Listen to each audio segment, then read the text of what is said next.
To follow up on the question, I want to ask, is it correct to see this as the start of the advance notice process?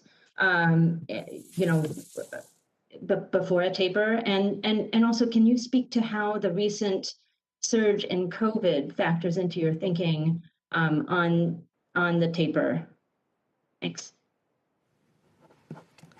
So, as you know, we're in a process now where what we said is that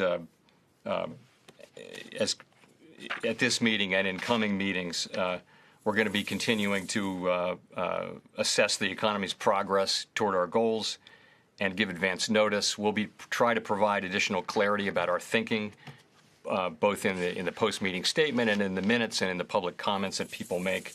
Our approach here has been to be as transparent as we can.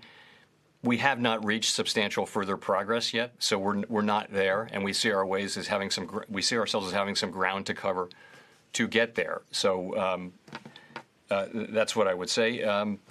In terms of COVID and the Delta strain, I'll say a couple things.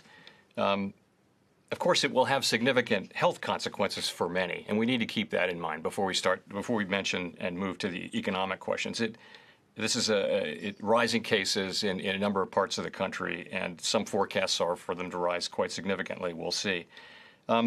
What we've seen, though, is with successive waves of COVID over the past year and some months now, there has tended to be less in the way of economic implications from each wave, and we will see whether that is the case with the Delta variety. But it's certainly not an unreasonable expectation. So it certainly is plausible that people would pull back from some activities because of the risk of infection, dining out, traveling. Some schools might not reopen. We may see economic effects from some of that, or it might weigh on the return to the labor market. Some people might choose.